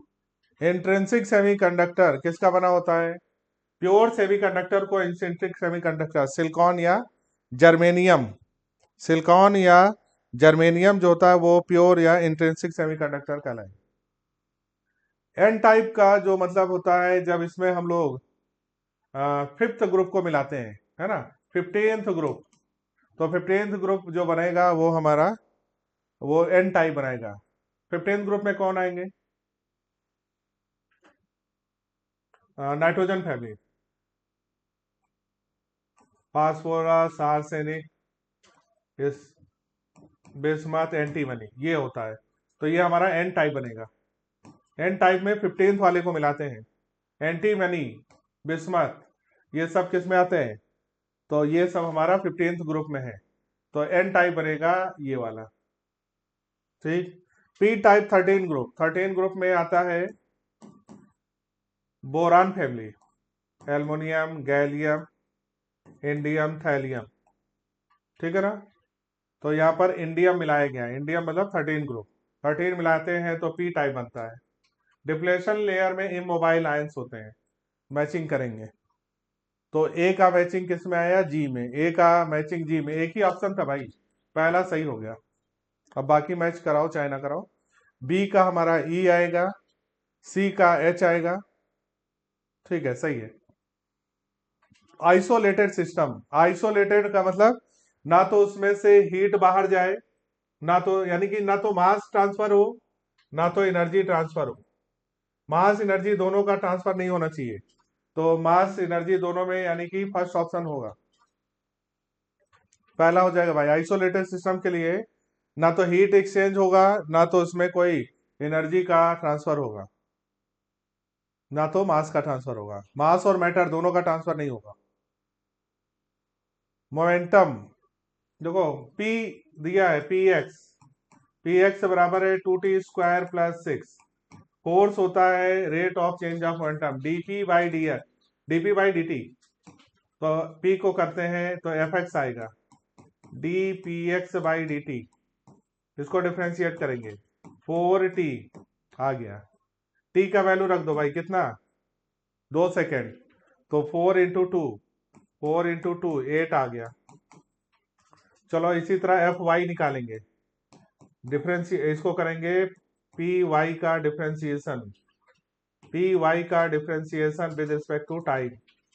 y की इक्वेशन देखो, 3/2t², तो ये 3/2 ऐसे रहने दो, t² का 2t हो गया, 2 से 2 कैंसिल हो गया, 3 × t, तो ये हो गया 3 × 2 6। 6 और 8 का हमको मोमेंटम लिखना, फोर्स लिखना है, तो F बराबर हो गया √fx का स्क्वायर। x और y कैसे होते हैं, परपेंडिकुलर, तो इसका मतलब फोर्स परपेंडिकुलर है, एक x में एक y में, तो जो फोर्स x में है उसका वैल्यू है 8 का स्क्वायर 64, और 6 का स्क्वायर 36, तो √34 6, ये हो गया 10 यूनिट, आंसर होगा थर्ड। इन कंपाउंड माइक्रोस्कोप, आपको मालूम है कंपाउंड माइक्रोस्कोप में दो लेंस होते हैं, एक हमारा होता है ऑब्जेक्टिव, एक होता है आईपीस। जो ऑब्जेक्टिव होता है वो हमारा छोटा होता है, आईपीस जो होता है बड़ा होता है, और इससे जो इमेज बनेगी, वो इससे जो इमेज बनती है वो इस साइड में बनती है, इधर ये इमेज, तो ये हमारी इमेज, इसी को इंटरमीडिएट इमेज कहते हैं, फिर इसका इमेज इधर बनता है ऐसे। तो ये इमेज है intermediate image.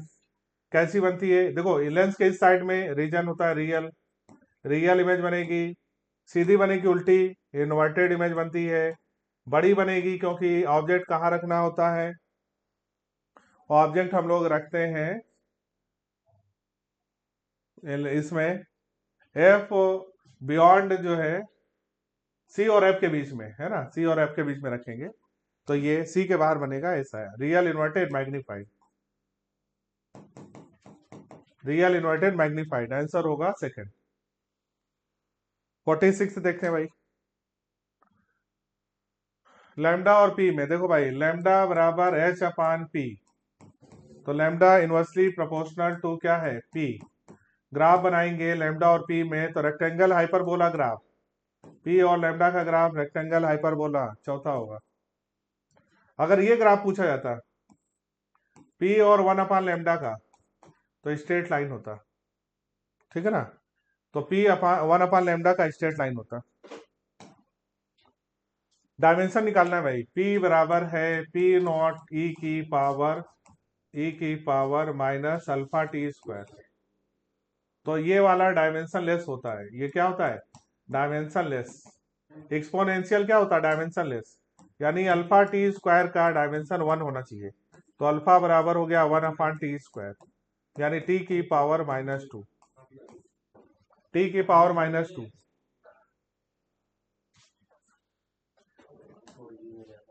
Sound can not be polarise, polarisation केवल ट्रांसवर्स वेव में होता है भाई, ट्रांसवर्स वेव में होता है पोलराइजेशन। और जो ये है लाइट, तो लाइट ट्रांसवर्स है इसलिए पोलराइजेशन होता है। वे जो हमारी साउंड है, साउंड जो है वो लॉन्गिट्यूडनल होती है और इसलिए इसमें पोलराइजेशन नहीं होता, लॉन्गिट्यूडनल नेचर के कारण पोलराइजेशन नहीं होता। 49 देखते हैं, increase in temperature of gas filled in a container would lead to, देखो टेम्परेचर अगर बढ़ाओगे तो kinetic energy directly proportional to temperature, kinetic energy बढ़ेगी, increase in its kinetic energy. 50 देखते हैं, in AC circuit the current through a capacitor, देखो भाई अगर हम लोग कैपेसिटर देखें तो ये एक्सएल होता है, ये हमारा नीचे एक्सी होता है, ये करंट होता है। तो अगर कैपेसिटर को देखें तो कैपेसिटर में ये वोल्टेज हो जाएगा वीसी, करंट ऊपर है वोल्टेज नीचे है, करंट लीड करता है। In AC circuit the current lead to capacitor, तो वोल्टेज सही है, बिल्कुल सही है, ये स्टेटमेंट करेक्ट है। In AC circuit containing pure capacitor, अगर प्योर कैपेसिटर होगा तो कितने से लीड करेगा 90 डिग्री से, 90 डिग्री से लीड करेगा। इन्होंने बोला कितना पाई, गलत है, कितना होना चाहिए 90 डिग्री, पहला सही है दूसरा गलत है, सेकंड ऑप्शन हो जाएगा भाई। तो ये था आज का 1 to 50 क्वेश्चन का डिस्कशन। उम्मीद है डिस्कशन अच्छा लगा होगा, और अगर आपको डिस्कशन अच्छा लगा है तो उसको लाइक करिएगा, और इसमें अगर आपको कोई डाउट हो तो उसके लिए कमेंट करिएगा। थैंक यू सो मच, मिलते हैं अगले टेस्ट में।